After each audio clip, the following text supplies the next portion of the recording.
Ready? Yeah, now we are. Mike, you'll be able to help me with the Kriya? Yes, we'll do. Okay. At this time, we're going to ask the children to come forward who fulfill the mitzvah of Stay right there. tearing a garment. You can stay right there. We'll do the Kriya? Yeah. Okay. Okay, do you want to go with your sister? No, stay over there. So we should come there? Yeah, because Okay. All right. So we accept the Almighty's judgment. This is a sacred acceptance. It's also a protection for the family when we accept the Creator's decision. And we recite, this is just the mourners recite, and we answer Amen. The blessing of Dayino Emes, we accept God's judgment as the true judge. And so we say, Baruch, Lord, Atah, Atah, Adonai, Adonai, Eloheinu, Eloheinu, Melech, Melech, Ha'olam, Olam, Dayan, Dayan, Ha'emes. Raymond. Amen. Amen. This time, we tear over the heart for a parent. We tear on the left side over the heart.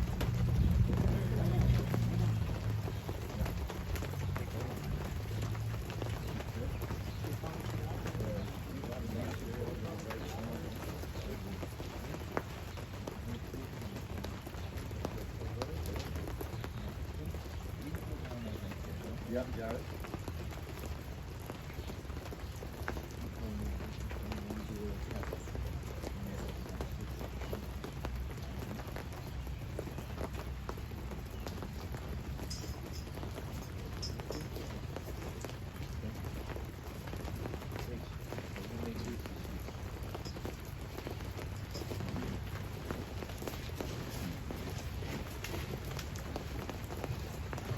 We are here today to honor the memory, pay our respects to our beloved Dr. Erwin Reynolds Rabin.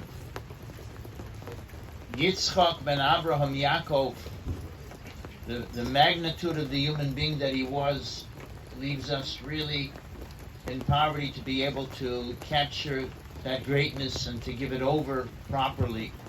But we'll do our best, and we ask the doctor to forgive us. We ask Mechila forgiveness if we somehow in error over the years. Certainly I didn't honor you according to your greatness, and I ask your forgiveness. And on behalf of myself and the family, it's traditional, we ask Mechila forgiveness. We're going to begin with the lowering of the Aron and the covering of the Aron, at which time Michael, his son, will recite the Kaddish prayer, after which we will perform the eulogies. I am going to ask that everyone stand as we recite the Kel Mole prayer.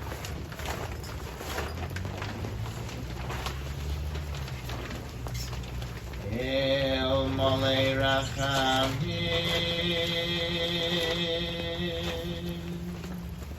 Shoichein Pameroimin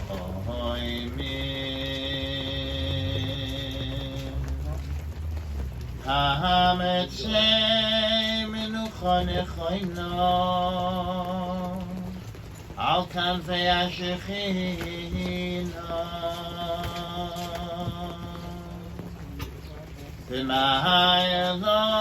B'ma'ayalos Kedoshim Utehorim Kezoah Harakia Mazirim Es Nishmas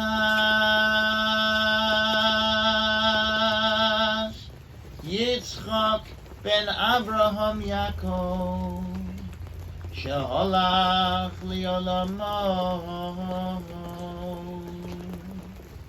Bavur shanachnu mitzpalim Baras koras nishmaso Began Eden tehei menuchaso Lochein Bal harachamim Yastireyu b'seisek kanafa li'olamim. Yitzror b'tzror ha'chaim es nishmaso, Adonai hu nachalaso, Yanuach b'shalom al mishkavo, v'nomar Amen. God full of compassion, who dwells on high, grant proper rest on the sheltering wings of your presence, in the lofty levels of the holy and pure, who shine as the heavens. To the soul of Dr. Erwin Reynolds Rabin, Yitzchak ben Abraham Yaakov, who has gone to his world, and for whose memory we pray. May his rest be in paradise.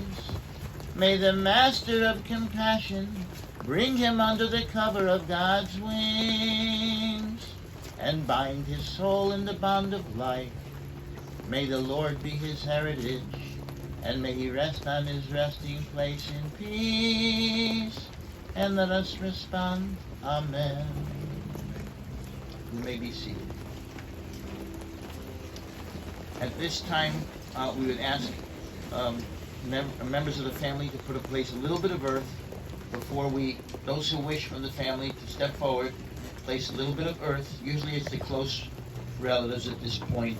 And after, people have a chance to place a little bit more. But those who wish, before we close the encasement is made of concrete, and it has a Torah law of earth. So, but before we put the encasement, we ask the family to step forward to take a little earth. Yeah.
we're going to recite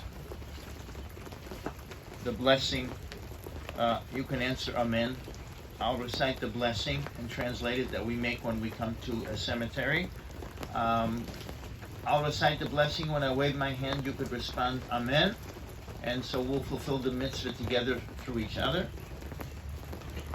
Baruch atah Adonai Eloheinu melech haolam asher yotzar eschem badin v'zam v'chilkel eschem badin v'hemes eschem badin v'yader mispar kulchem badin v'uasid lachayoschem lekayim eschem badin Baruch atah Adonai mechaye hamesim. Ato gibor le'olam Adonai mechaye mesim ato Rav Loshia mechalkel chayim b'chesed mechaye mesim b'rachamim rabim Somech noflim berope cholim umatir asurim mekayim menasoli shenei ofor mi chamocha bal givoros umidom melech memes umechaya umatzmiach Yeshua v'nemanat halach yos meisim. Blessed are you, Almighty Ruler of the universe, who fashioned you with justice, nourished and sustained you with justice, took your lives with justice, knows the sum total of you all in justice, and will restore and resuscitate you in justice. Blessed are you, Almighty, who revives the dead. You are eternally mighty, Lord, the reviver of the dead are you, abundantly to save. God sustains the living with kindness, revives the dead with abundant compassion, supports the fallen, heals the sick, releases the confined, and maintains faith to those asleep in the earth. Who is like you, Master of mighty deeds, and who is comparable to you, the ruler who causes death and restores life, and make salvation sprout, and you are trustworthy to revive the dead. And so we pay our respects to Yitzchak ben Avram Yaakov. We will recite the Lord is my shepherd. That's Psalm 23. You may repeat after me word for word. Then we will recite the Lord is my rock, after which time we'll recite Kaddish together. A song of David. The Lord is my shepherd, I shall not lack. God causes me to lie down in lush pastures. God leads me beside tranquil waters. God restores my soul and guides me in righteous paths for God's name's sake. Though I walk through the valley of the shadow of death, I will fear no evil, for you are with me. Your scepter and staff, they comfort me. You prepare a table before me in full view of my adversaries. You have anointed my head with oil. My cup overflows. May only goodness and kindness pursue me all the days of my life, and I shall dwell in the house of the Lord for length of days. You know, Rabbi Kagan asks, what does it mean, may only goodness and kindness pursue me? The Hebrew word is yirdefuni. Pursuit is almost like used in the Bible as troubles. Someone's being chased, being pursued. So why does David say, may only goodness and kindness pursue me? Or kind of like chase me? And the rabbi answers that in life, we all come down here for work, for hard work. And we know we're going to have challenges. And we will have things that we have to overcome. There will always be things that pursue us. And David is praying, may only goodness and kindness pursue me. That if I have to have challenges, let them be in the good things that I'm doing. Let them be, I dedicated my life to medicine, to help people, to help a family. If I have troubles, let it be those good, the good that I do. That should be the troubles that I have. And so Yitzchak ben Avram Yaakov was that kind of a human being, that he dedicated his life to help others. And we saw at the sunset of his life, together with his wife, Mickey, Mary Ann, or Malka, right? The queen. and so how he was so given over, devoted to family. We're going to recite Hatsur, Tamim Polo, and that really is a protection. It's an acceptance and a protection for the family. We'll explain that later on, and then we'll recite Kaddish. The rock, perfect is God's work, for all God's paths are just. God of faith without iniquity, righteous and fair is God. The rock, perfect in every work. Who can tell God what to do? God rules below and above, causes death and restores life, lowers down to the grave and raises up. The rock, perfect in every action. Who can tell God how to act? God, whose word generates deed, do undeserved kindness with us. In the merit of him who was bound like a lamb, hearken and act.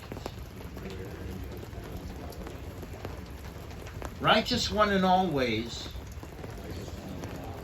the rock who is perfect, slow to anger, and full of compassion.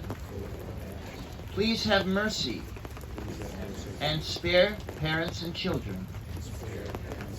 For yours, Master, are forgiveness and compassion.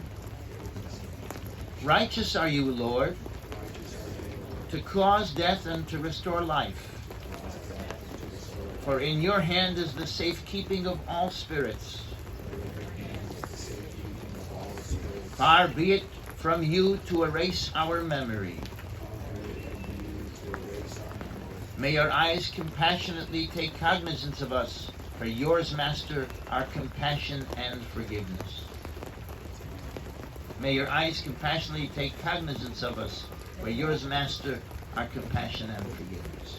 For a person, whether a year old or whether living 1,000 years, of what profit is it? As if having never been shall that person be. Blessed is the true judge, who engenders death and revives. Blessed is God, for God's judgment is true.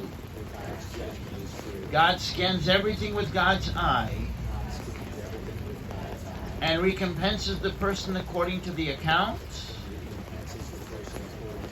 and the just sentence, and all must give God's name acknowledgement. We know, Lord, that your judgment is righteous. You are righteous when you speak and pure when you judge. There is no complaining about the manner of your judgment. Righteous are you, Lord, and your judgments are fair. True judge, judge of righteousness and truth, blessed is the true judge, for all of God's judgments are righteous and true. The soul of all the living is in your hands. Righteousness fills your right hand and your power. Have mercy on the remnant of the sheep of your hand. And say to the angel, hold back your hand. Great in counsel and abundant in deed. Your eyes are open upon all the ways of the children of humankind, to give to each one according to their ways and according to the fruit of their deeds. To declare that the Lord is just, my rock in whom there is no wrong. The Lord has given, and the Lord has taken away. Blessed is the name of the Lord. And God, the merciful one, will forgive iniquity and not destroy. frequently withdrawing anger, and not arousing the entirety of God's rage. For most people, this leader of the service would just say, the Lord has given and the Lord has taken away, cut to the bottom line. But there's such a sacred prayer of protection, and the doctor gave us his all. He gave us his all, his whole neshama. So we gave him the whole prayer. We didn't summarize. So forgive me if it was a bit lengthy. At this time, I'm gonna say Kaddish together with Michael, okay? I'll stand next to you. Okay. Unless you want to stand next to me. Whatever you think. Okay. I think so.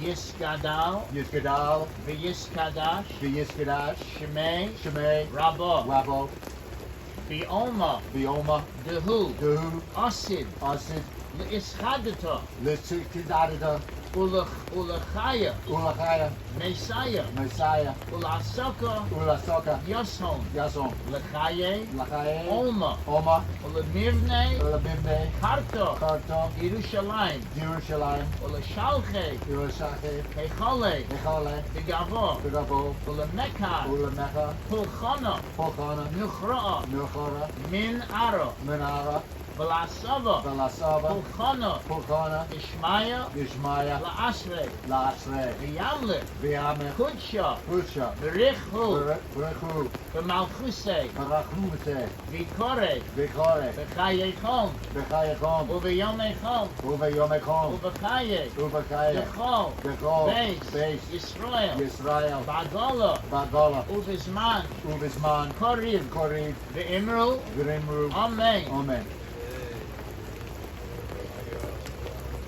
Yehei, Yehei, Shmei, Shmei, Rabo, Rabo, Mevorah, Megala, V'olam, Leolam, Ula'omei, Urome, Olmaya, Omayo, Yispora, Yispora, V'yishtaba, Viriskaba, V'yispoar, Virispara, V'yisromam, Virisramam, V'yisnaseh, Virisnase, V'yishador, Virisador, V'yisaleh, Virisale, V'yishalo, Virisalo, Shmei, Shemay, V'kudsha, Dukucha, V'richu, Berechu, La'ela, Laela, Min, Min, Kol, Kol, Birchosa, Birakosa, V'shirasa, Virishiosa, Kushbechosa, Tushbekosa, V'nechamasa, Vinekamasa, V'amiron, Gamairum, Ba'oma, Baoma, V'imru, Virimru, Amen, Amen. Yehei, Yehei, Shlomo, Shlomo, Rabo, Rabo, Min, Min, Shemaya, Shemaya, B'chayim, Bechayim, Tovim, Tobim, Oleinu, Ulenu, V'yal, Bial, Kol, Kol, Yisrael, Yisrael, V'imru, Virimru, Amen, Amen. Oseh, Osa, Shalom, Shalom, Bimrama, Bimrova, Hu, Hu, Yaseh, Yasa, Shalom, Shalom, Oleinu, Olenu, V'yal, Bial, Kol, Kol, Yisrael, Yisrael, V'imru, Virimru, Amen. Amen.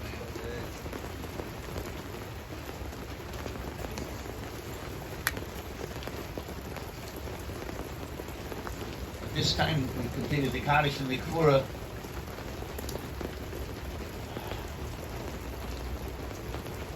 I have some sons, and if they were one day they should be able to say Kaddish so beautiful like you said it, it would be my greatest privilege.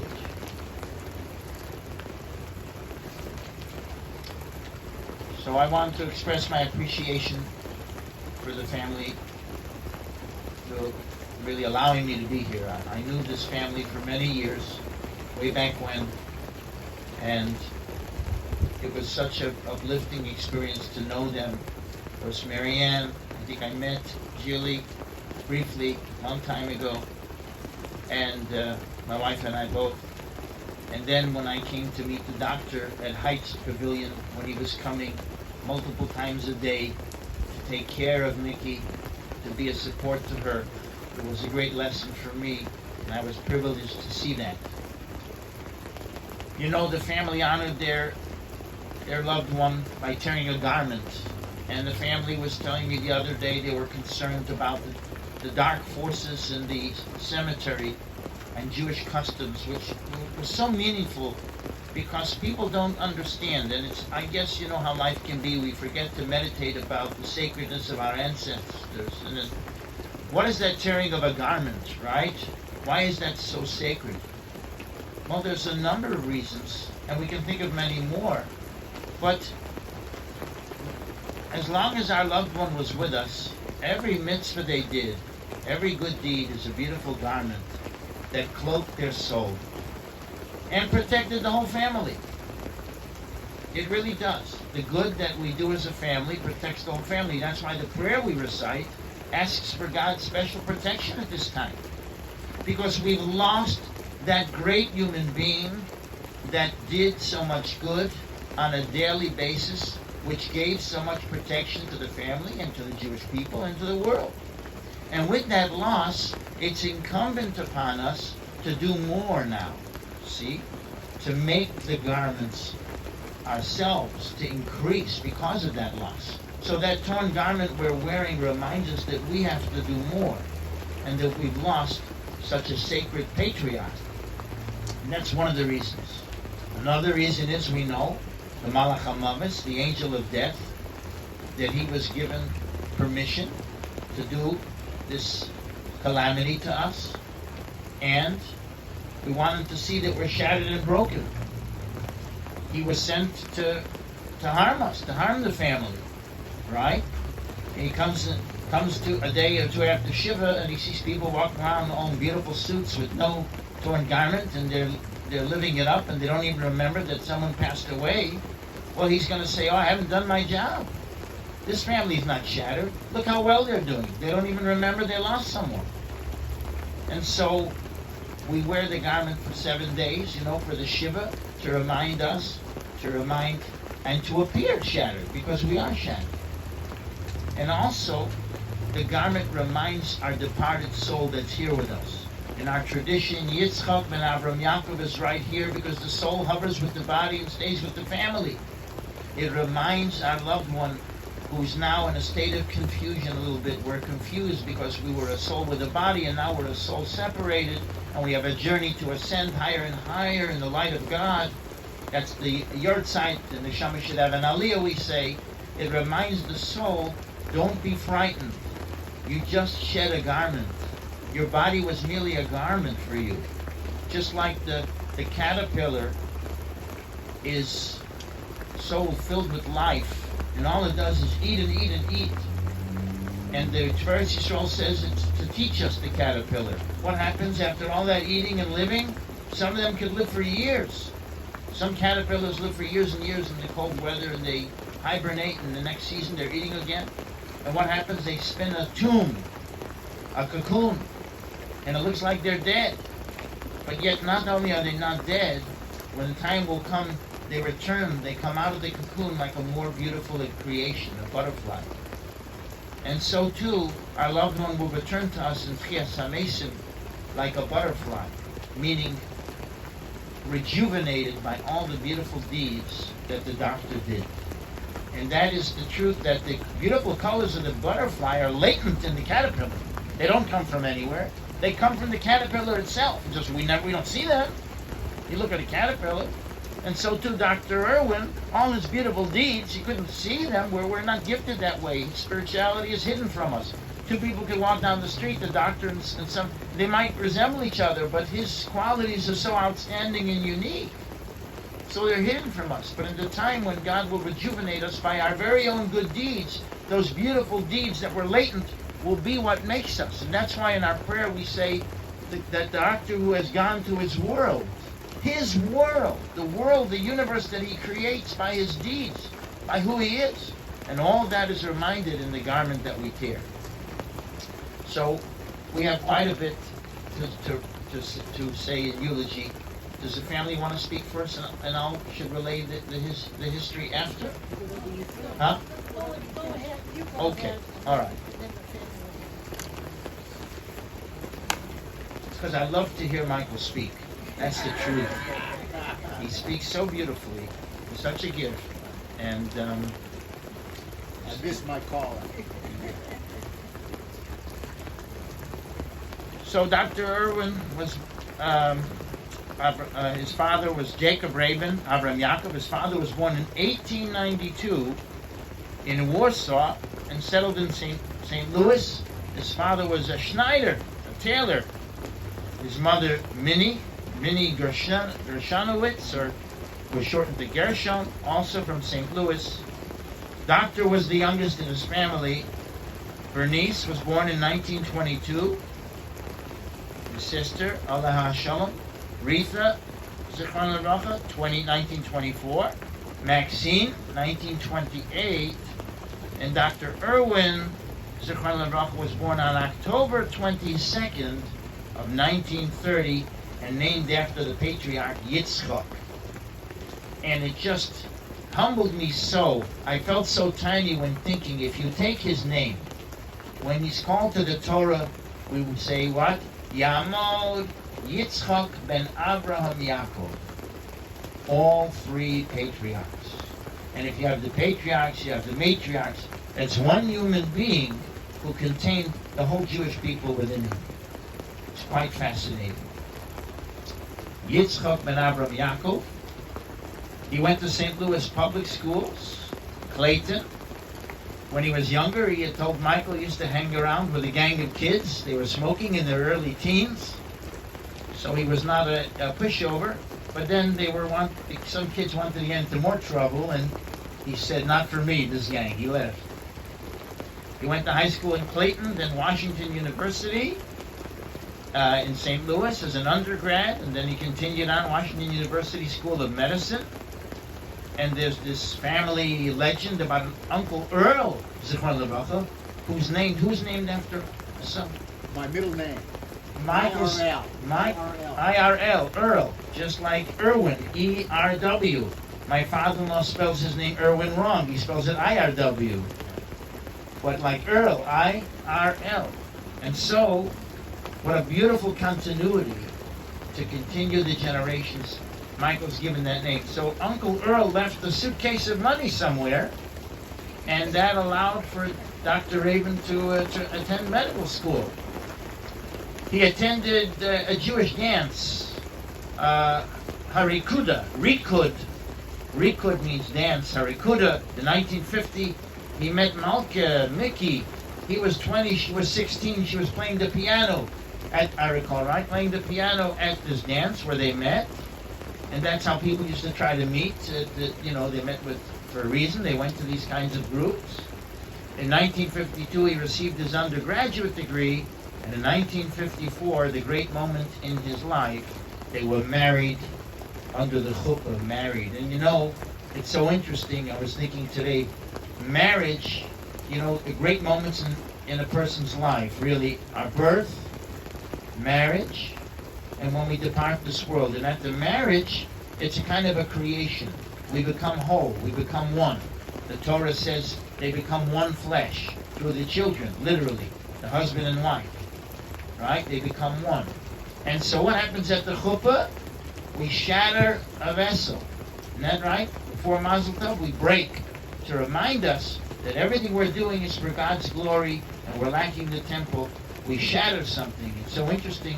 And here we're shattering a garment, acknowledging what we've lost. So 1954 was the wedding. In 1956, Dr. Rabin graduated along with his wife, Mickey. She graduated. Rachel, Julie, was born in 1956. And he began a Yale residency in New Haven, Connecticut. In 1958, Kathy Ketzela was born, right? A special moment in their lives. And in 1959, he went to Brooke Army Medical Center in Texas, where he worked as a pathologist in the United States Army Surgical Research Unit in the Premier Army Burn Unit. If, heaven forbid, a soldier was burned somehow, the doctor would be taking care of them in the special burn unit. In 1960, Michael Earl was born. 1961, he was at Sinai Hospital of Baltimore. And 62 through 68, he was the assistant professor at Baylor University School of Medicine in Houston, Texas. It's fascinating how much he accomplished and how his destiny was to be in so many places. You're sent where you're needed. It's amazing how many places needed Dr. Rabin. In 1969, he returned to the Jewish Hospital of St. Louis, and in 1974, Topeka, Kansas, he was the hospital pathologist. In 1976, in Cleveland, Ohio, the chief of pathology at Huron Road Hospital. And I found myself coming here today in the right lane of Mayfield, accidentally too far over, and I almost had to go down Forest Hill. And I'm thinking, I'm going to Huron Road. But that's where the hospital doctor was. Pathology. 1988, Dr. Rabin, and I suspect already Michael probably had something to do with this. He formed the Bayless Pathmark, merged with Hillcrest, South Point, Euclid, General, Southwest, Firelands, and some other hospitals to form that unified company. 1978, the family moved to one Bracknell place, right? The Bracknell, they spent 20 years in Bracknell with the people there, the community there. 1983 was a special year as well. That's when Julie met Joel. They were married in 1984 at Landerhaven. And how did Julie introduce Joel to her parents? That's a story in itself. She didn't bring him, but there was a black tie dinner at Hillcrest, and Joel was playing the trumpet. And so she went and introduced her parents to the trumpet player that would become their son-in-law. And Mike and Bob married in 1990. Bob was a lifeguard at the Bracknell pool, and that's how they met. Their service was at the Glidden House. Dr. Rabin retired in 2005 at age 75. He took up in photography at Tri-C and Lakeland. He had works that were portrayed in art shows. He became a bridge life master. You have another expression for it, right? The Bridge Baron. Bridge, what? The Bridge Baron. Bridge Baron. The Bridge Baron, right. And he was an ardent swimmer, a tennis player. He encouraged his wife, Mickey, in her profession. She always cared for him. She cared for him for all the years with such devotion. And when she became ill, he was totally devoted, really, completely and totally devoted. He and, of course, his wife, Dr. Rabin, was always so proud of his grandchildren. Joshua, born in 1989, married to Stacy. Jacob, born in 1991, married to April. Nathaniel, who I know quite well from his coming and visiting so often, and his piano playing skills that would entertain not just his grandfather, but also the other residents. Samuel, born in 1994, and Rachel, born in 1998. The family expressed thanks to God that the doctor was able to be at the weddings in 2021, the weddings of two grandchildren that he was able to attend. We will always be uplifted and inspired by his memory. It will spur us on to good deeds, God willing, always to remember who he was and how he was so devoted. When we come to this place, which is a sacred place, to connect with the Rabins, we'll put a stone on the monument to build their monument, to remind us that every day we have to do deeds, good deeds, to follow in their footsteps. We are their feet on this earth at this time, and the good deeds we do, that's their presence on this earth. At this time, I turn the mic over to the family to say words of eulogy. Sure. Sure.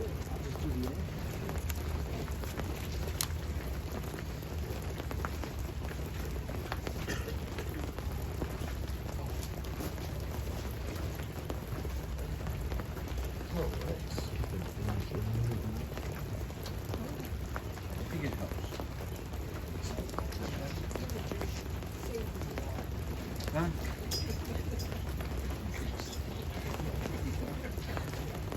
Good. All right. Okay, I think this is good. My name is Joshua, and my mother, working. Oh, should I turn it up? Go closer. I'll speak up. You can hear me. It's working. So my name is Joshua. Grandpa Erwin was my grandfather. I wrote this down just before I started the speech. I had to mention that I got this haircut. And I say that because I couldn't look disheveled. Every once in a while, my grandma would look at me, and definitely my grandfather Erwin, and she would say, you look like a ragamuffin. And for grandfather's funeral, I couldn't look like a ragamuffin. But Grandpa Erwin was so special to me. He was very supportive. He was so proud. I can picture him with his thumb out, just saying, you're doing good work. And I'm so thankful for the time we spent together all the way into my adult years. When I was a kid, we used to spend a lot of time at his house, like for dinners, for sleepovers, for special events. And I can just picture him. He would sit at the end of the table for the seders, and he would accidentally skip a couple pages to get to the meal, or he would sneak just a few more cups of wine than the Maxwell House of God I mentioned. He was so passionate about his work. I called my brother last night, and my brother, when he was a pitcher, he toured the lab at the hospital, and he got a printout of his cells. And if anybody remembers, one of the strangest pieces of artwork Grandpa had, it's like a mitochondria under a cell that he put on the wall. It's a very unusual piece of artwork. And he also, he just loved Grandma so much. When Grandma had her stroke, Grandpa was there all day, every day. And they were in such a loving relationship. I just picture them just together, being happy with each other. During breaks from college, as I said, I really valued that I got my whole life with Grandpa, not just as a child. And as breaks from college, Grandpa used to call me, and we'd have a meeting of the minds. And we'd sit together and we'd just discuss politics and sports and just like how things were going, how our lives were. We used to bond over sports. And I remember in 2016, a lot of us are Clevelanders, and we had this incredible sports team. And we used to go over Aunt Kathy's to watch the games. And the games, it was exciting. They were energetic. And I remember after a big play, Aunt Kathy and I are high-fiving. We were energetic, and we look at Gramps, and he's knocked out. He's dead asleep on the rocker with a cup of, with a drink in his hand. And that was just Grandpa. Also, I have to mention, he was an optimist. Every year he would bet my brother and I that the Browns would be better than 8-8. And every year without fail, the Browns would stink. And every year again, he would bet us this same thing again. And I have to laugh. He had such a wonderful sense of humor. And there was one year the Browns were stinking it up, and he would say, they had this player, Brandon Whedon. If you remember Brandon Whedon, he was bad. His signature moment was he was bad. And Gramps would say, Josh, you see what the Weed Eater did this year? And I don't know why he called him the Weed Eater, but it's just so Grandpa to do crap like that, the Weed Eater. And I really valued that sense of humor. We also, when I would visit him with Grandma, we would spend time together. We would watch a movie or a show, and we used to watch Curb Your Enthusiasm. And if you know Curb Your Enthusiasm, it's this show about an old man, and he just doesn't play by the social conventions. And I've always wondered if Gramps just saw a little bit of himself in Larry David. And it just makes me laugh. Next, I'll mention Gramps was such a great card player. And even last week, we used to play cards. And he dedicated himself to improving at cards, and he used to do these things. I'm such an amateur. But he would make a move, and we would not know why, but somehow, some way, it would work out. And I just thought that was so cool. He was so skilled in this. And finally, I just want to mention, I'm disappointed that Gramps, he'll never get to meet my child. But I was so touched that he was at the wedding. And he sat there front and center, and I have these wonderful pictures. Oh, and it just warms my heart that he was there. He was so wonderful towards my wife, Stacy. He just loved us so much. And I guess I hope that some of these positive qualities that he brought into the world, I can bring into the world, into the future. He was just, man, he was my buddy. He was just really a good friend of mine. And I just love him so much. So good, glad at all the time we spent together.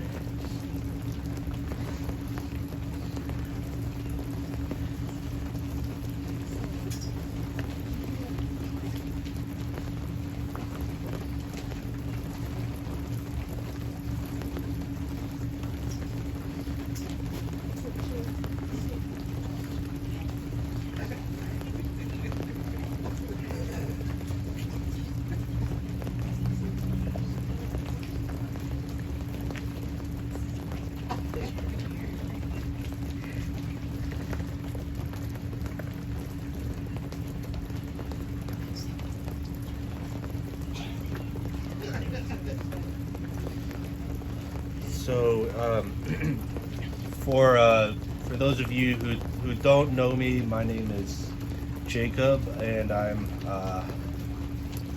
Erwin's grandson, Michael's son,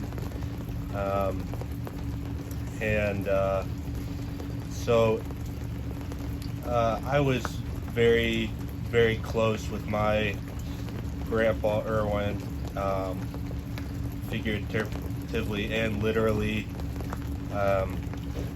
My grandparents lived next door to us when I was growing up for over 15 years.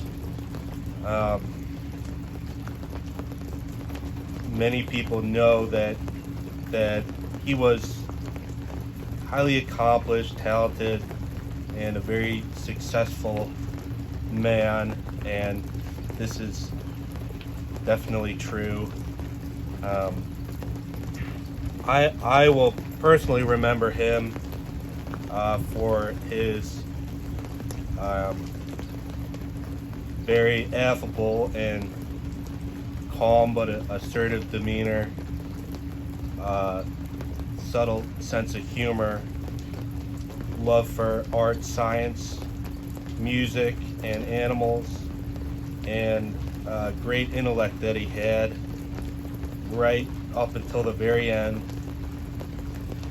And most importantly, I'll remember him as a great family man, husband, father, and grandfather who loved and cared for his family really above all else. And I feel like, with all these qualities, he really gave me a great example of, how you should be as a man. And I think that I'm, in a large part, the man that I am today because of his example. And he will be greatly missed, not in the least by Louie, my dog, who will no longer get full-size hot dogs fed to him under the table against my wishes.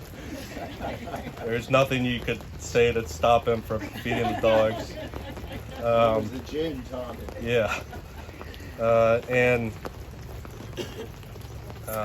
I will also miss him very much, and I'm grateful that for the time I had with him. I'm grateful that he got to see me get married and meet my wife April, and I'm very grateful for that time and memories that I had with him.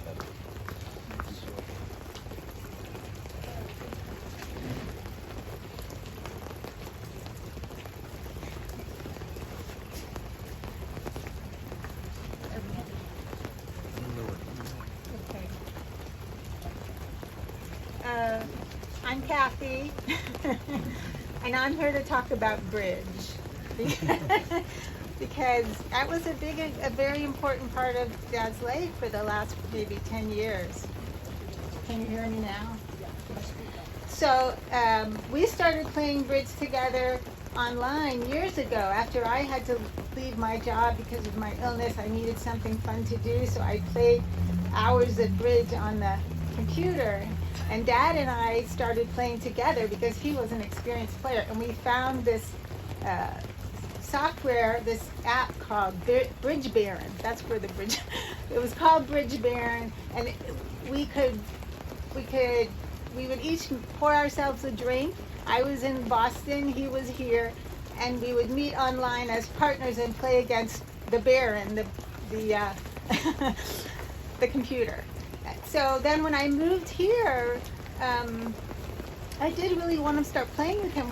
He actually started playing a lot, and he was very, very smart and a very good player, and he started racking up all these points from winning tournaments.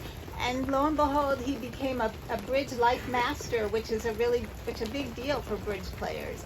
And anyway, he wanted me to come play with him at some of his games, and it was to play together. But he also had this ulterior motive. He thought there were a lot of single men, he thought, at the bridge game, and maybe I could meet someone there. And in fact, he picked somebody out who he really thought was good, who was very smart, handsome, and for some reason Dad didn't think he was married. So Dad finagled to be a partner with him so he could get to know him, so he could introduce me. But lo and behold, when he partnered with him, he found out he had a wife. So that didn't go over so well. So during COVID, we were both isolated I was in my house and he was in his apartment, and we started playing on the phone and online every day. And it was really a master class every day of him telling me what I was doing wrong. And the thing that was so great is that we did this every day for 2 years, really. And then when he had to move back into Menora Park, we couldn't play. But we figured out using Zoom and his iPad and my iPad, we were able to play online. And then Josh was learning to play, and on Saturdays he would come and the three of us would play together. And we played last Saturday. We didn't do so well on Saturday. He actually fell asleep during one of the hands, and we had to kind of nudge him. But then I played with him again on Sunday, and we did great. And we had, at the end of the game, we had 44 international match points, which was a huge score for us. And When he died the next day. basically, but I just Went out a winner. He really did. We had a really great last game. So I'm just grateful to have had that hobby to share with him, and I'm very sad that I won't ever play with him again. But I will think of him every time that I play. And Josh, you should keep it up. He was so tickled. I'm sorry, you can play bridge for years and years like me and still be a novice. So anyway, he was a wonderful dad, and I will miss him so much. Yep, right. Yep, go on up, then. Let me try to lift it up. Just stand and look here. Is that good height? Or Yeah, it's a little bit. good height? I didn't prepare anything, but Tell him who you are. my name is Nathaniel Rabin, and I'm Jacob's younger brother, and I'm Erwin Rabin's grandson. I have a couple of memories, I guess. When I was younger, I had a pacifier, and Grandpa would always say, I guess, take it out of your mouth and put it in your pocket, you know.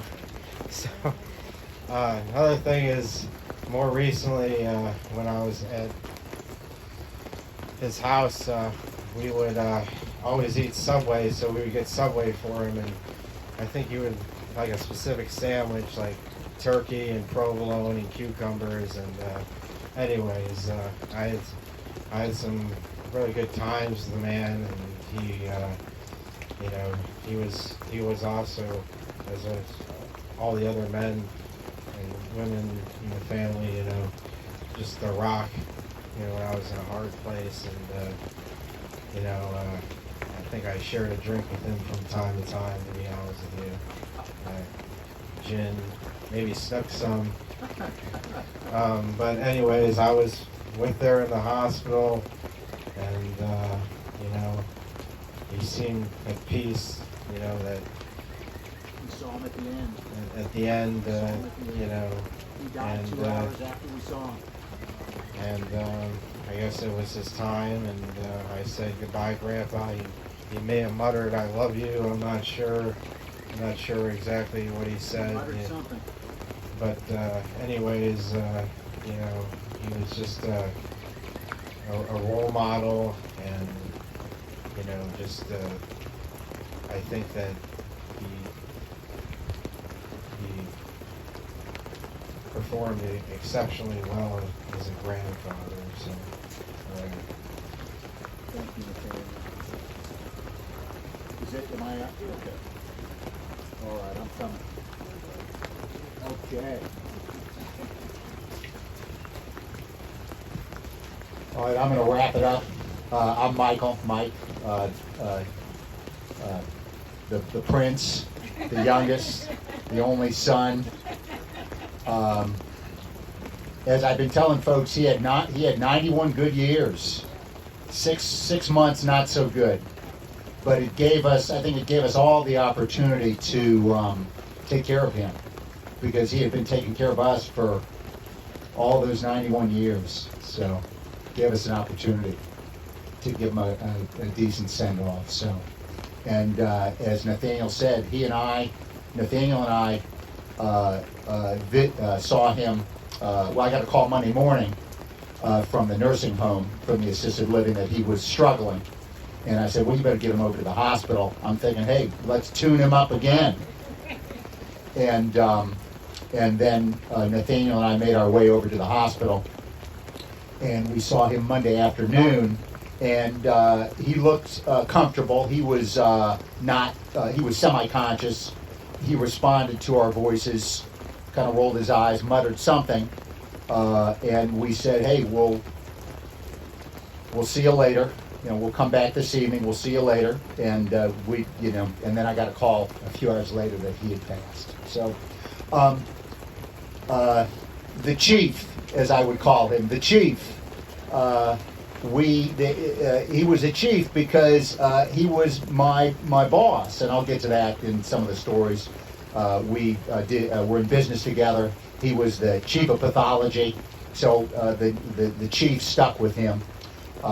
And one thing that I think we did on a daily basis was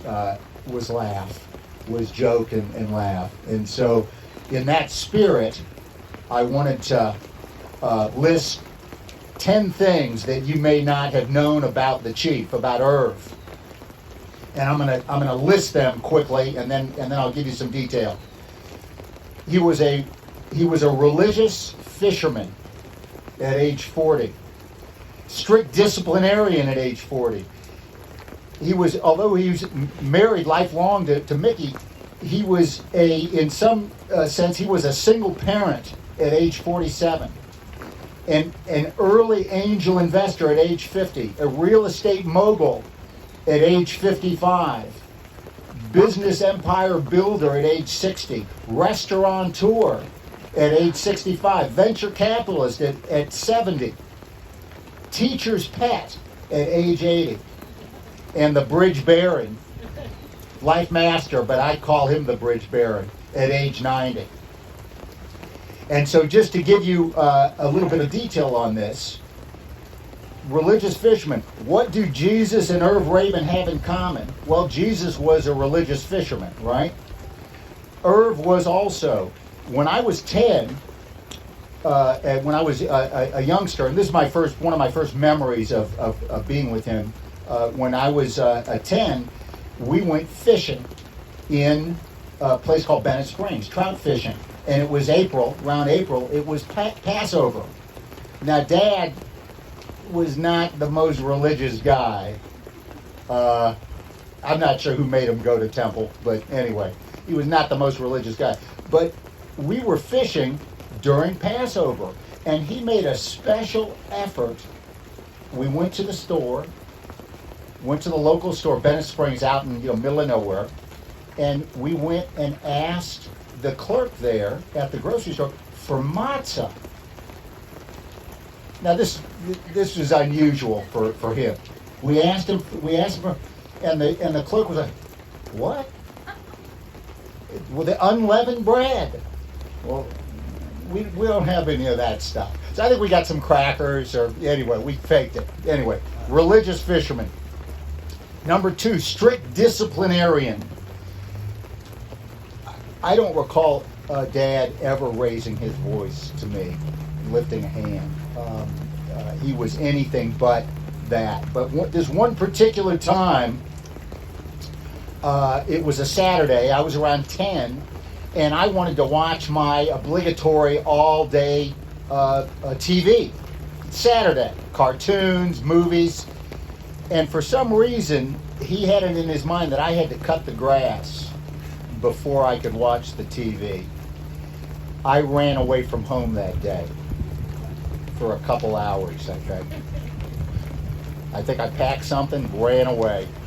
Anyway, I came back and we made our peace. I cut the grass, and that was the only time I ever remember he was really, stern. Single parent at age 47. At age 47, I was 17. And Mom was off to law school. She abandoned us. So I remember every evening he'd come home from pathology, from his work in pathology, and what do we do for dinner? We had to forage for our dinner every night at the Chagrin Falls restaurants. What are we having tonight? Frog's Legs was my favorite at the Rain Tree. Anyway, so that was my experience with him, where we were on our own. Number 4, early angel investor at age 50. In the computer age, he bought me, I was computer science major, and I convinced him to buy me the precursor to the laptop, which was called a luggable. Remember DOS, CMOS, 286 operating systems. Anyway, it was a luggable. It was like a 50-pound sewing machine. He bought that for me. I don't know, somehow I conned him into buying it for me. And then I did my computer work on that luggable. I don't think I ever made any money, but he was an early angel investor in the computer age. Real estate mogul at age 55. What do Don Trump and Irv Rabin have in common? Well, Don Trump wrote Art of the Deal. He was a big real estate guy. There's another book called No Money Down, where you can go in and buy property with no money down. You get the first mortgage from the bank. You get the seller to give you to hold the paper for the second mortgage, so you pay absolutely no money. He and I were going to always joke that we would rewrite the book and call it Money Back, because when I was going to medical school, I thought I was going to live at home. My parents had other plans, and we bought a side-by-side duplex. And we got the bank to do the first mortgage. We got the seller to hold the paper for the second mortgage, and he wrangled the bank to give us $5,000 extra for appliances. So we bought the house and pocketed $5,000. So we were gonna rewrite the book and call it Money Back. Business empire builder at age 60. So as the rabbi said, he was at Huron Road Hospital, which is not the prettiest neighborhood. Anyway, after medical school, around 88, when I graduated, I insinuated myself into his practice. When he was 2 pathologists at one hospital, I revamped his billing system with my computer skills. Well, we took that on the road. We created a mega group. 25 pathologists, 11 hospitals, and did that over a 10-year period, and convinced all these groups to come in under our tax ID number, Pathmark, then Bayless Pathmark. So he really was a business. He was the pathologist godfather. Restaurateur at age 65. I convinced him to buy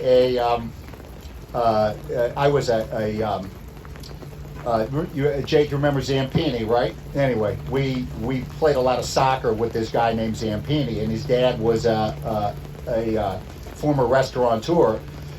I set him up in a diner. We had 2 criteria. Number 1, well, we knew we were going to lose money, so number 1, we didn't want to lose much, so we had to buy something cheap. And number 2, we wanted to be close to home because we didn't want to have to drive too far to lose the money. And so my mistake was I set up a dinner guy and a breakfast and lunch diner. Didn't go so well, but we ran it for 5 years, and it basically was just a very expensive office. Cost about $5,000 a month, I think, to operate. So we just considered it a very expensive office, because I actually did my angel investing deals in the restaurant. And Laser Cap Company, my current deal, was born in that restaurant. I used to cook egg white omelets for the lead investor, a dermatologist. Anyway, and so he was a restaurateur and then became a venture capitalist because he was my primary investor in Laser Cap Company, which we parlayed into a multi-million-dollar venture, small multi-million. But son Jacob is now operating Laser Cap Company, and he has plans to make it into a big multi-million-dollar venture. So we're carrying on the tradition. Okay, teacher's pet. After he retired, Grandma Mickey, Mom, was so worried. What is he going to do? Well, he didn't have any problems finding stuff to do. He was an incredible artist.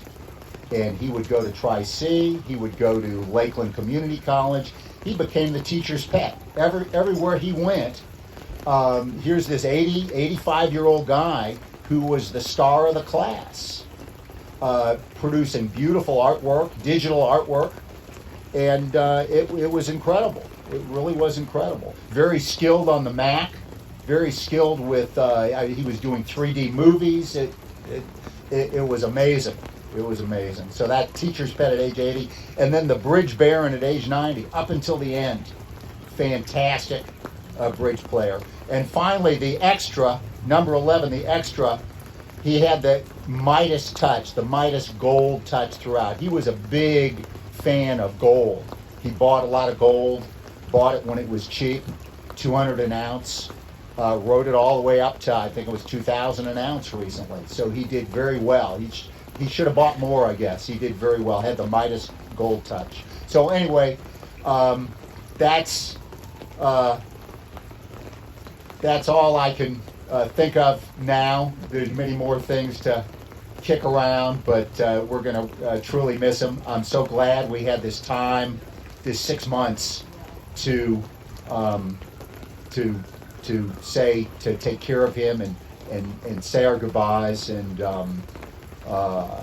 as my sisters and I would say, he went a lot longer than we never thought he'd make it that long, and he did quite well. 91 good years, 6 months. All right, thank you all for being here. Thank you. So many beautiful words of eulogy that the family has shared with us. Exceptional, really exceptional. As we get ready to comfort the mourners, just want to share the quick thought. David HaMelech, King David, I believe the terminology was, I am a worm and not a man. You would take it in sounds like a symbol of humility, right? But I remember hearing on a science program, I don't know, maybe about 20 years ago, that when they were breaking down, is it called the Genome Project, the DNA? And the scientists said they discovered, they weren't thinking biblically, they discovered that the earthworm has just about the same DNA as the human being. There's only tiny little differences. That stunned me, because that's what David says, I am a worm and not a man. And think about some worms, you can cut them in 12 pieces, each piece will turn into a complete worm. And so that's Judaism is really just like that. The mitzvah that you're dedicated to, it has all of Judaism in it.